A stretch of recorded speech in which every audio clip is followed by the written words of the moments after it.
नमस्कार बच्चों। इस वीडियो लेक्चर में हम लोग क्लास 7th के कुछ नोट्स डिस्कस करेंगे। रिवीजन नोट्स होने वाले हैं और जो चैप्टर है वो सिविक्स का चैप्टर है जिसका नाम है role of government in health. तो चलिए स्टार्ट करते हैं, देखते हैं क्या क्या चीज़ें इसमें बताई गई हैं। तो देखिए, सबसे पहला पॉइंट कहा गया है, in a democratic country it is the expectation of people that government work for their welfare. तो देखिए, कोई भी डेमोक्रेटिक कंट्री होती है जैसे भारत है, तो भारत के जो लोग हैं वो क्या चाहते हैं, आम नागरिक क्या चाहता है कि जो गवर्नमेंट है वो उनके वेलफेयर के लिए काम करे। और वेलफेयर में कौन कौन से काम करे, जैसे एजुकेशन प्रोवाइड करे उनके बच्चों को, उनको ठीक है, हेल्थ अच्छी प्रोवाइड करे, सभी को एम्प्लॉयमेंट प्रोवाइड करे। तो ऐसी ऐसी चीज़ें जो हैं ये सरकार से एक्सपेक्ट किया जाता है और सारे के सारे जो लोग हैं वो सरकार से ये सब चीज़ें एक्सपेक्ट करते हैं।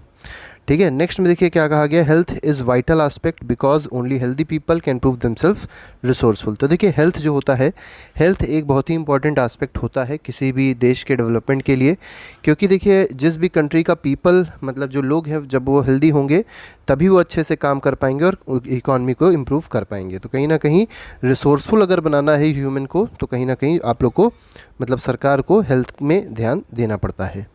हेल्थ होती क्या है उसके बारे में देखिए यहाँ बताया गया है, health means our ability to remain free of illness and injuries. तो देखिए जो एक कह सकते हैं ये एक एबिलिटी होती है जिसमें इंसान जो है वो उसको कोई इलनेस नहीं होती है, मतलब कोई बीमारी नहीं होती है, कोई इंजरी नहीं होती है, तो इस स्टेट को क्या कहते हैं, this state is called health. ठीक है, in broader sense health means something more than this. लेकिन अगर एक बड़े सेंस में अगर आप देखेंगे तो हेल्थ का मतलब सिर्फ इतना ही नहीं होता, एक बहुत बड़े भी इसके मतलब होते हैं। Apart from disease we need to think of other factors. देखिए कई सारे अदर फैक्टर्स हैं जो हेल्थ में इंक्लूडेड हैं, जैसे क्लीन ड्रिंकिंग वाटर है, साफ़ पानी अगर मिल रहा है तो कहीं ना कहीं हेल्दी इन्वायरमेंट क्रिएट होगा। पोल्यूशन फ्री सराउंडिंग होनी चाहिए, एयर पोल्यूशन नहीं होना चाहिए, साउंड पोल्यूशन नहीं होना चाहिए। तो ये सब चीज़ें भी कहीं ना कहीं एक अच्छे हेल्थ को प्रोवाइड करती हैं। That affects our health. Adequate food, अब देखिए यहाँ पर एक बहुत इंपॉर्टेंट चीज़ है जो भारत में कहीं ना कहीं बहुत बड़ी कमी है, और वो क्या है, एडिक्वेट फूड। भारत में बहुत सारे लोग हैं जिनको प्रॉपर तरीके से बैलेंस डाइट, प्रॉपर फूड नहीं मिलता है और जिसकी वजह से बहुत सारे लोग सफ़र करते हैं। तो कहीं ना कहीं एडिक्वेट फूड भी एक हेल्थ, एक प्रॉपर हेल्थ के लिए बहुत ज़्यादा इंपॉर्टेंट होता है। अ लाइफ विद स्ट्रेस, अब देखिए यहाँ पर मेंटल फिटनेस की बात करी गई है कि अगर कोई पर्सन है जिसको स्ट्रेस है, ठीक है, वो धीरे धीरे क्या हो जाएगा, इल हो जाएगा। तो जो स्ट्रेस होता है वो धीरे धीरे पर्सन को किस तरफ लेके जाता है, इलनेस की तरफ लेके जाता है। Hence we need to be without mental strain, मतलब किसी भी पर्सन को मेंटल कोई भी टेंशन, मेंटल कोई भी स्ट्रेन नहीं होना चाहिए अगर वो हेल्दी रहना चाहता है।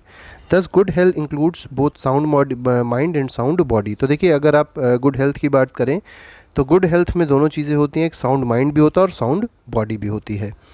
We need proper health care facilities, बहुत अच्छी अच्छी हेल्थ केयर फैसिलिटीज़ होनी चाहिए। जैसे जब भी हेल्थ अच्छी बनानी है, पूरे देश की हेल्थ अच्छी बनानी है तो सरकार को फोकस करना चाहिए हेल्थ केयर फैसिलिटीज़ पे, जैसे हॉस्पिटल्स पे, डॉक्टर्स पे बहुत ज़्यादा फोकस करने की ज़रूरत है।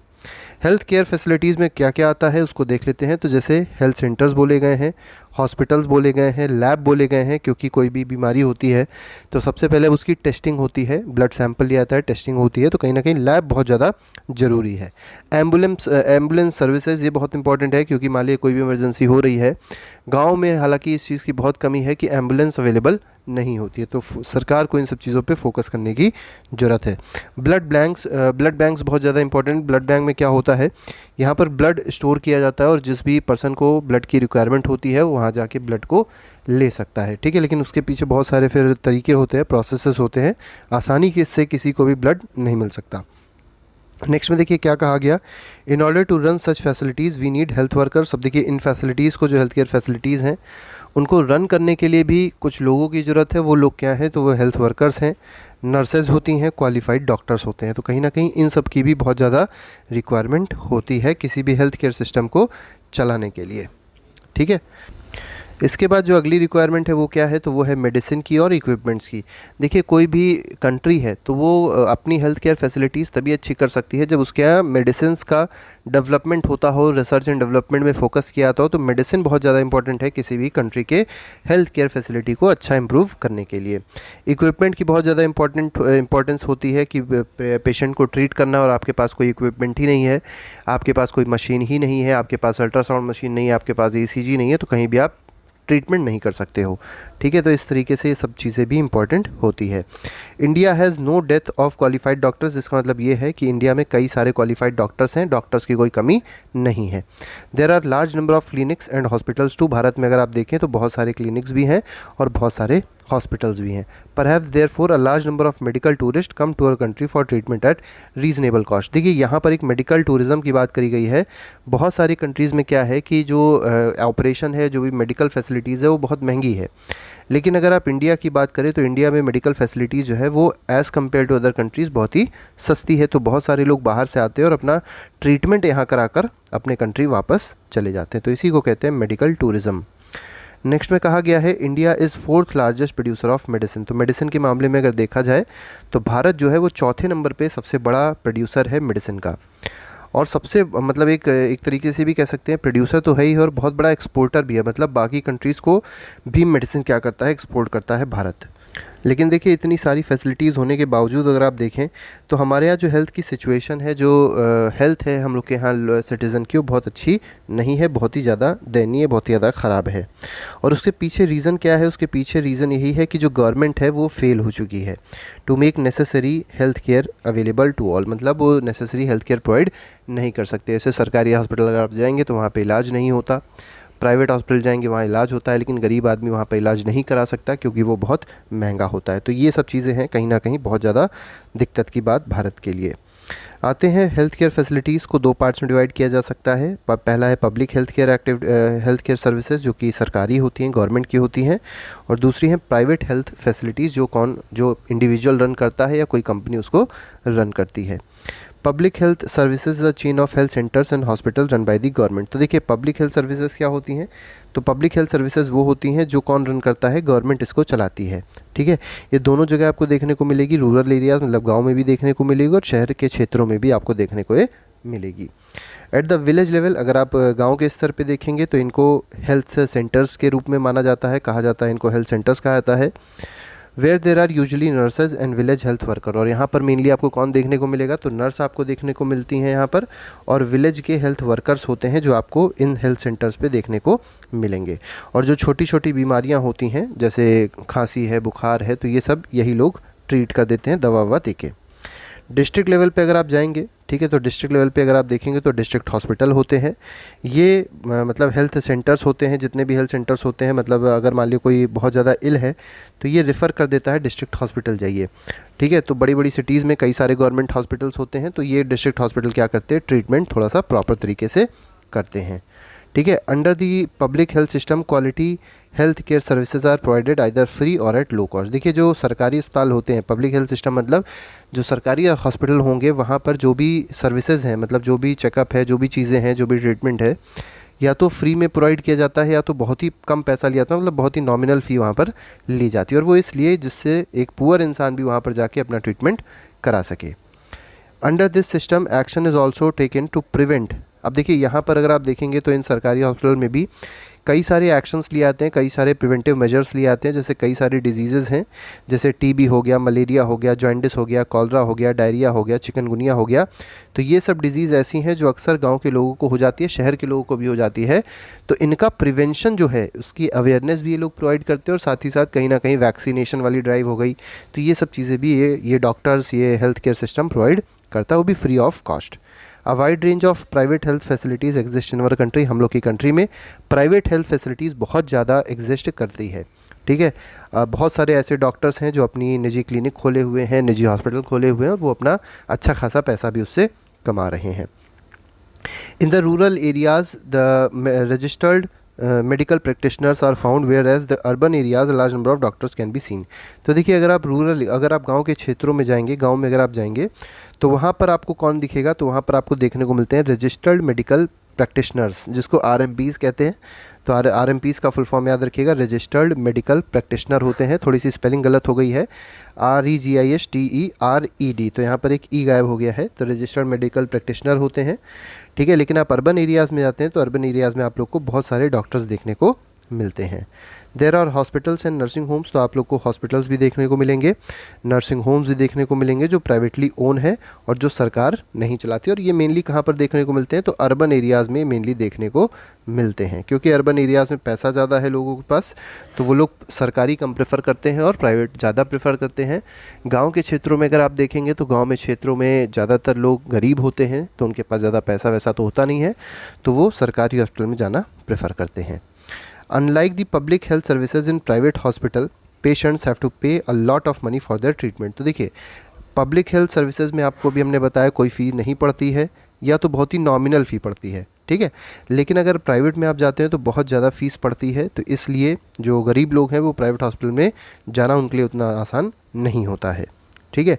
In our country private services are increasing but public services are not. तो हम लोग के भारत देश में बहुत बड़ी कमी है कि जो प्राइवेट सर्विसेज हैं, ठीक है, जो प्राइवेट हेल्थ केयर सिस्टम है वो तो इम्प्रूव हो रहा है, उसमें बहुत सारे लोग इन्वेस्टमेंट भी कर रहे हैं, बहुत ज़्यादा पैसा लगा रहे हैं, बहुत ज़्यादा कमाई भी कर रहे हैं, लेकिन सरकार बहुत ज़्यादा फोकस पब्लिक सर्विसेज पे, मतलब सरकारी हॉस्पिटल पे नहीं कर रही है investment. As the private services are run for profit. अब देखिए, जो प्राइवेट सर्विसेज हैं, प्राइवेट जो हॉस्पिटल्स हैं, वो किस चीज़ के लिए चलाए जाते हैं, तो अपने सिर्फ प्रॉफिट के लिए। जब प्रॉफिट होगा तभी वो मतलब आपका इलाज करेंगे, अगर उनका प्रॉफिट नहीं है तो वो इलाज नहीं करेंगे।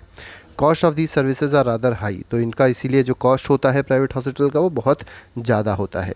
Poor people find difficult for getting treatment here, तो इसीलिए जो पुअर पीपल होते हैं वो आसानी से यहाँ पर अपना ट्रीटमेंट नहीं करा सकते हैं। Adequate health care is not available in our country, तो हम लोग की कंट्री में जो हेल्थ केयर है वो प्रॉपरली अवेलेबल नहीं है। Only 20% of the population can afford all the medicine that they require during illness. सिर्फ 20%, सोचिए, सिर्फ 20% ऐसे लोग हैं जो मेडिसिन ले सकते हैं। अगर मान लीजिए उनको कोई इलनेस होती है तो मेडिसिन लेने के लिए उनके पास पैसे हैं। ऐसे कितने लोग हैं? सिर्फ 20% लोग हैं, ठीक है। नेक्स्ट पे आते हैं, it has been found that 40% of the people who are admitted in hospital for some illness have to borrow money और sell some of their profession to pay the expenses. इसका मतलब क्या हुआ? इसका मतलब ये हुआ कि 40% लोग ऐसे हैं जो अगर अस्पताल में एडमिट होते हैं तो उनको मनी बोरो करनी पड़ती है, दूसरों से लेनी पड़ती है, बैंक से उधार लेना पड़ता है, मनी लेंडर से पैसा लेना पड़ता है, अगर उन लोग को मतलब ट्रीटमेंट कराना है, दवाइयाँ खरीदनी है, तो ये सब चीज़ें पता होनी चाहिए। नेक्स्ट में देखिए क्या कहा गया, for the poor every illness is a curse. तो देखिए, अगर कोई गरीब है उसके लिए छोटी से छोटी, बड़ी से बीमारी, बड़ी बीमारी, ये सब कुछ एक अभिशाप की तरह होता है, पाप की तरह होता है। As they are undernourished and live in unhygienic condition they frequently fall ill. और देखिए, ये मेनली जो गरीब लोग होते हैं, मेनली इनको जल्दी से जल्दी, आपने देखा होगा, बहुत ज़्यादा ये बीमार भी पड़ते हैं। और क्यों बीमार पड़ते हैं? इसके पीछे रीज़न बहुत सिंपल सा है कि इनको प्रॉपर नरिशमेंट नहीं मिल पाती है, प्रॉपर डाइट ये लोग नहीं लेते हैं, और साथ ही साथ बहुत ही अनहाइजीनिक कंडीशन में रहते हैं। कोई भी यहाँ पर साफ़ सफाई नहीं होती है, ऐसी जगह पे रहते हैं, खाना ना भी बहुत साफ़ नहीं होता, पानी भी बहुत साफ़, आरओ का तो पानी ये लोग पिएंगे नहीं, ठीक है। जो पानी पीते भी हैं वो भी बहुत ही गंदा, या मतलब कह सकते हैं कि एक साफ़ पानी ये लोग नहीं मिल पाता इन लोगों को। तो कहीं ना कहीं ये सरकार का ही फेलियर है। The expense on illness make their situation even worse. तो अगर मान लीजिए ऐसी सिचुएशन है और उसमें कोई बीमार पड़ जाता है तो ये तो कहीं ना कहीं बहुत ही ज़्यादा बुरी बात हो जाती है इन लोग के लिए, और कहीं ना कहीं ये अपना इलाज भी ठीक से नहीं करा पाते हैं। So for women's health is associated it is easily ignored. तो अगर मान लीजिए वुमेन कोई बीमार होती है, कोई भी अगर महिला बीमार होती है गरीब के घर में, तो उसको तो बहुत आसानी से इग्नोर कर दिया जाता है, क्योंकि उसको ये माना जाता है कि वो सिर्फ घर का काम करेगी, घर में रहेगी तो अपने आप सही हो जाएगी। आदमी भी बीमार होता है तब भी उसका थोड़ा बहुत इलाज कराया जाता है, क्योंकि वो एक अर्निंग मेंबर होता है फैमिली का, ठीक है।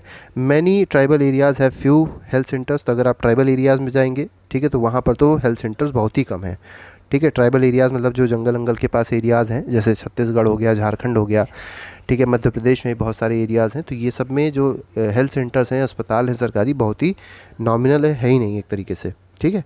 Thus we can say without doubt that health situation of most people in country is not good. और इन सब चीज़ों को देख के हम लोग क्या कह सकते हैं कि हमारी कंट्री में जो हेल्थ सिचुएशन है वो बहुत ही ज़्यादा ख़राब है, बहुत अच्छी नहीं है, ठीक है। लेकिन अगर कुछ स्टेट्स की बात करी जाए जैसे केरला की बात करी जाए, साउथ में और भी कई सारे स्टेट्स हैं, इनकी बात करी जाए तो उन लोगों ने कई सारे एफर्ट्स उठाए हैं एक प्रॉपर हेल्थ केयर प्रोवाइड करने के लिए अपने लोगों को, ठीक है, मतलब अपने स्टेट के लोगों को हेल्थ केयर प्रोवाइड करने के लिए बहुत सारे एफर्ट्स से लोग उठाते हैं। कोस्टा रिका एक बहुत छोटी सी कंट्री है नॉर्थ अमेरिका में, वहाँ की अगर बात करी जाए तो वो कहा जाता है कि पूरे विश्व की हेल्दीएस्ट कंट्री है, मतलब बहुत ज़्यादा वहाँ पर जो लोग हैं बहुत ज़्यादा हेल्दी हैं। और इसके पीछे रीज़न क्या है? इसके पीछे रीज़न बहुत सिंपल सा है। रीज़न ये है कि ये जो पैसा पहले बहुत ज़्यादा आर्मी पे खर्च किया करते थे, अब वो आर्मी पे उतना पैसा नहीं खर्च करते। वो पैसा कहाँ खर्च करते हैं? हेल्थ पे खर्च करते हैं, एजुकेशन पे खर्च करते हैं, और जो बेसिक नीड्स होती हैं पीपल की, बेसिक नीड्स जैसे वाटर हो गया, ठीक है, सैनिटेशन हो गया, तो इन सब चीज़ों पे लोग बहुत ज़्यादा अब फोकस करते हैं, बहुत ज़्यादा पैसा खर्च करते हैं सरकार। It provide them safe drinking water, sanitation, nutrition and housing. तो proper housing, proper house provide करती है सरकार इनको, सैनिटेशन प्रोवाइड करती है, न्यूट्रिशन प्रोवाइड करती है, drinking water, safe drinking water भी कोस्टा रिका की गवर्नमेंट प्रोवाइड करती है अपने लोगों को, जिसकी वजह से वहाँ के जो लोग हैं वो बहुत ज़्यादा फिट होते हैं, ठीक है। भारत में ये चीज़ नहीं कर सकते हैं। भारत में अगर मान लीजिए हम आर्मी का पैसा काट दें, या ये कह सकते हैं कि आर्मी पे जो खर्च हो रहा है वो कम कर दें खर्च को, तो कहीं ना कहीं हम लोग के इतने सारे दुश्मन हैं, अगल बगल आस पड़ोस में इतने अच्छे अच्छे लोग रहते हैं, इतने अच्छी अच्छी कंट्रीज़ हैं कि वो हम पे अटैक करेंगे और हमको खा जाएंगी। तो इसीलिए भारत की सरकार ये चीज़ नहीं कर सकती है। लेकिन फिर भी भारत की सरकार को ये चाहिए कि कहीं ना कहीं जो मनी स्पेंड करी जा रही है हेल्थ केयर फैसिलिटीज़ पे, उसको बढ़ाया जाए। और कहीं ना कहीं देख रेख बहुत ज़्यादा ज़रूरी है। सिर्फ पैसा खर्च कर देने से ही सब कुछ नहीं होता है, लोगों में भी जागरूकता क्रिएट करनी चाहिए सरकार को, और कहीं ना कहीं जो लोग हैं जो ये सब काम कर रहे हैं उनको भी थोड़ा सा अब सही हो जाना चाहिए, ठीक है। कुछ इंपॉर्टेंट वर्ड्स पे आते हैं, वर्ड्स देख लेते हैं जो इंपॉर्टेंट आप लोग को इस चैप्टर में देखने को मिलेंगे। जैसे मेडिकल टूरिस्ट हैं, तो मेडिकल टूरिस्ट वो फॉरेनर्स होते हैं जो दूसरी कंट्री से किसी एक कंट्री में जाते हैं और वहाँ पर अपना इलाज कराते हैं, और कम पैसे में इलाज करा लेते हैं और वापस अपनी कंट्री चले जाते हैं। और मेडिकल टूरिज़्म मेनली इसीलिए होता है, जैसे भारत में अगर आप देखें तो मेडिकल टूरिज़्म बहुत अच्छा सेक्टर है, क्योंकि भारत में जो इलाज है वो as compare to other countries बहुत ही सस्ता और बहुत ही अच्छा है। कम्युनिकेबल डिज़ीज़ क्या होती है? तो कम्युनिकेबल डिज़ीज़ वो होती है जो एक हेल्दी, एक मतलब जो बीमार आदमी है उससे निकल के कहाँ पहुँच सकती है? एक फिट पर्सन की तरफ जा सकती है, ठीक है। एक पर्सन से दूसरी पर्सन तक अगर कोई बीमारी स्प्रेड हो सकती है वाटर के थ्रू, फूड के थ्रू, एयर के थ्रू, तो उसको क्या कहा जाता है? कम्युनिकेबल डिजीज़ कहा जाता है। पब्लिक सर्विस क्या होती है? तो पब्लिक सर्विस ऐसी सर्विस होती है जो सभी के लिए फ्री ऑफ कॉस्ट होती है, नॉमिनल रेट पे होती है, और प्रोवाइड कौन करता है? तो प्रोवाइड करती है गवर्नमेंट। जैसे गवर्नमेंट के स्कूल्स होते हैं, गवर्नमेंट के हॉस्पिटल्स होते हैं। इसके बाद प्राइवेट सर्विसेज की बात की जाए तो प्राइवेट सर्विसेज क्या होती है? तो ये गवर्नमेंट का इसमें कोई देख रेख नहीं होती है, मेनली ये इंडिविजुअल चलाता है, ठीक है। किसी पर्सन की होगी या किसी कंपनी की होगी, वो इसको रन करता है, और मेनली ये प्रॉफिट के लिए चलाई जाती है। याद रखिएगा, गवर्नमेंट की जो सर्विसेज होती हैं, गवर्नमेंट कभी प्रॉफिट नहीं चाहती अस्पताल से, गवर्नमेंट कभी सरकारी स्कूलों से प्रॉफिट नहीं चाह रही है। लेकिन जो प्राइवेट स्कूल्स होते हैं, जो प्राइवेट हॉस्पिटल्स होते हैं, वो क्या करते हैं? प्रॉफिट के लिए ही चलाए जाते हैं। प्रॉफिट होगा तभी वो लोग रन करेंगे, अन्यथा बंद कर देंगे। इसके बाद ओपीडी के बारे में बताया गया। What is OPD? तो ओपीडी का फुल फॉर्म याद रखिएगा, out patient department. Out patient department कहलाता है ओपीडी। होता क्या है ये? This is where the people are first brought and treated in a hospital without being admitted to any special ward.